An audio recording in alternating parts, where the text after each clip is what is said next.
জি, আমি ফয়সাল করিম মাসুদ। আহ, বিগত 12ই ডিসেম্বর ওসমান হাদির নামে যে ব্যক্তির হত্যা মামলার আসামি আমাকে করা হয়েছে। আসলে আমি এই মামলার সাথে এই ওসমান হাদির যে হত্যা, এই হত্যার সাথে আমি কোনোভাবে প্রত্যক্ষ বা পরোক্ষভাবে জড়িত না। এটা পুরোটাই একটা মিথ্যা বানোয়াট একটা নিউজ বা যেটাই বলেন আসামি আমাকে করা হয়েছে। করার পিছনে বেশ কিছু কারণ আছে, কারণ আমি তার প্রচারণায় ছিলাম। আমি তার অফিস বলেন, আড্ডাখানা বলেন, যেটাই বলেন আমি সেখানে ছিলাম।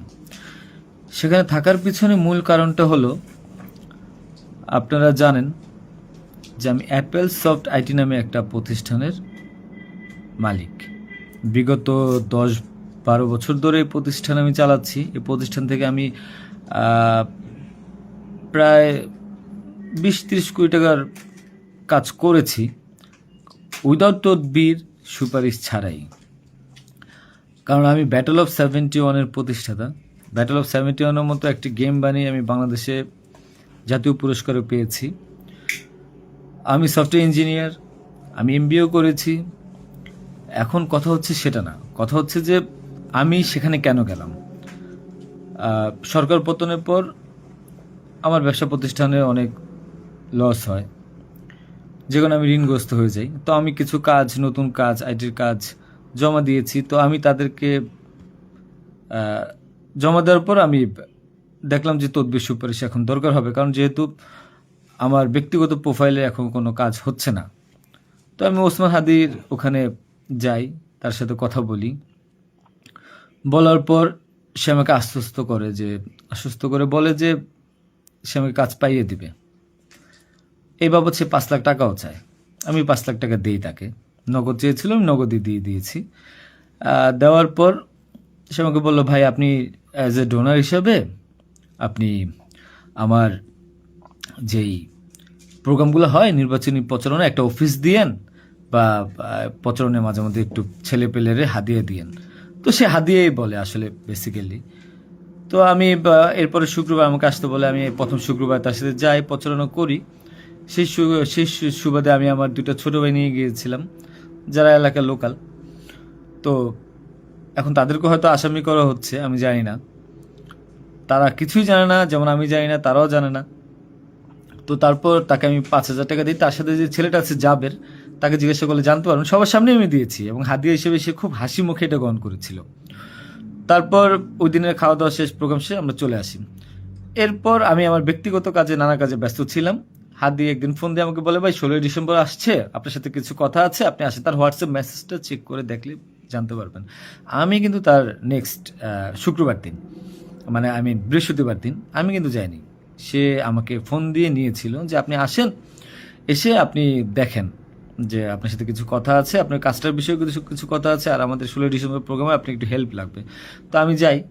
সাথে আমার বেসিক্যালি আমি বাইক চালাইতে পারি না, সেজন্য আমার যে বাইক, সেই বাইকের একজন চালক ছিল, ওটা আমার খুব ক্লোজ ছোট ভাই, আমার খুব স্নেহের, আলমগীর। এবং তাকে নিয়ে যাই সাথে করে। যাওয়ার পরে তার সাথে আমি, পতাকা হবে 35 ইঞ্চি, 40 ইঞ্চি, 18 ইঞ্চি, এগুলো জাবেরকে জিজ্ঞাসা করলে পাবেন, তার সাথে লোক, তাদের সবাই যারা ছিল ওই সিসি ক্যামেরা যাদেরকে যাচ্ছেন সবাইকে জিজ্ঞাসা করতে পারেন। এবং তাকে 250 গেঞ্জি বানিয়ে দিতে হবে, এই জন্য কত টাকা লাগবে ডিটেল। এবং ঘটনার দিন আমাকে সে রিকোয়েস্ট করে, আজকে যারা এই যে আপনারা দেখছেন হাজার হাজার লোক, শত শত লোক, হাদির তো এত লোক ছিল না, কারণ সে আমাকে নিজেই রিকোয়েস্ট করেছিল যে ভাইয়া আপনি আমাকে 5-10টা পোলাপাইন দিয়েন, আর 16ই ডিসেম্বরে 50টা ছেলে পেলে দিয়েন, যেন আমার পতাকাটা ধরতে পারে, আমার প্রোগ্রামটা সাকসেস করে দিতে পারে। তো দেখেন, তো ওই জায়গায় আমি তাকে আশ্বস্ত করি, ঠিক আছে আমি চেষ্টা করব। তো পরের দিন আমি যাই। পরের দিন আর মাঝখানে একটা কথা বলি, আমার এর পরের দিনই দুবাই যাওয়ার কথা ছিল, যেহেতু আমার দুবাইয়ের মাল্টিপল গোল্ডেন ভিসা আছে।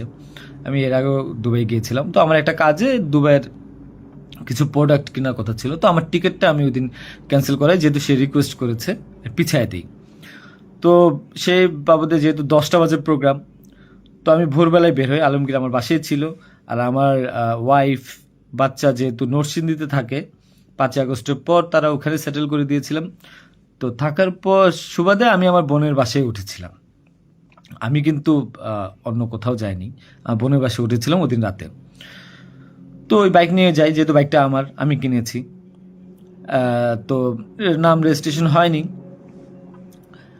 তো আলমগীর বাইকটা চালায়, আলমগীর নিয়ে যায়। তো ভোরবেলা আমরা একটা উবার ডাকি, উবার ডেকে আমরা একটা রিসোর্টে যাই। এটাও সত্য, ওই রিসোর্টে যে মেয়েটা ছিল, ওই মেয়েটা বেসিক্যালি আলমগীরের গার্লফ্রেন্ড।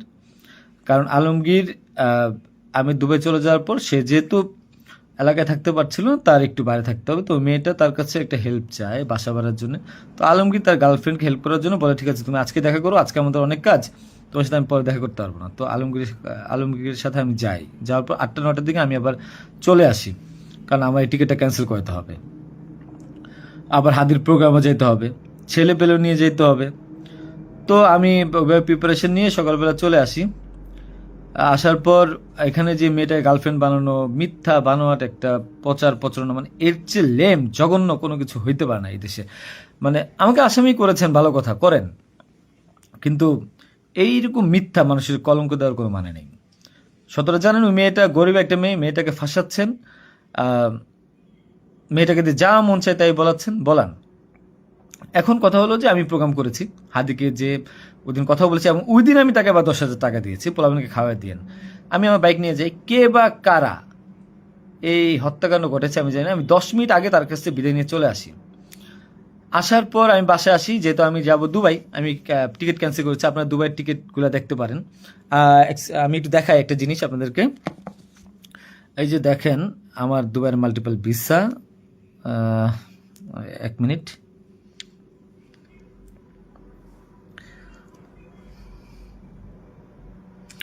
এই যে দেখেন আমার দুবাইয়ের মাল্টিপল ভিসা। হ্যাঁ, ওকে। আমি এখান থেকে ক্যামেরা যেহেতু দেখা যায় না, আমি এখান থেকে দেখাই। এই যে দুবাইয়ের মাল্টিপল ভিসা আমার স্পষ্ট আছে, দেখেন। ঠিক আছে, দেখেন। আরও ভালোভাবে যদি দেখাইতে চাই তাহলে দেখতে পারবেন কিনা আমি জানি না, একটু ভালোভাবে দেখেন। যাই হোক, এটা আমার দুবাইয়ের ভিসা। তো এরপর আমি এই যে আমার দুবাইয়ের ভিসা, আমার ওই দিন টিকিট ক্যান্সেল করি এবং আমি যাবো আমার কাছে বিদায় নিবই স্বাভাবিক। আমার ভাগিনা একটা আছে 5 বছর বয়স, সে আমার মোবাইলটা ফেলে দেয়। মোবাইলটা ফেলে দেওয়ার কারণে যেটা হয়েছে যে আমার এই মোবাইলটা নেওয়ার জন্য আমার দুই ভাগিনা খুব দৌড়ঝাঁপ করে মোবাইলটা নিয়ে আসে। আমার কাঁধে ব্যাগ ছিল, এখন ব্যাগকে অস্ত্রের ব্যাগ বানিয়ে দিচ্ছে, কিচ্ছু করার নেই আমার, যা বলবে তাই সত্য। আর আমার বাইকের নাম্বার প্লেট চেঞ্জ করে নাম্বার ম্যানহোল থেকে উদ্ধার করা, আমার বাবার 2বার ব্রেন স্ট্রোক করছে, তাকে দিয়ে উদ্ধার করানো, এটা কোন নাটক আমি জানি না। তো তারপর এই তো বাইক উদ্ধার দেখলাম, এগুলা দেখলাম, এরপর আমি বিদায় নিয়ে চলে আসি।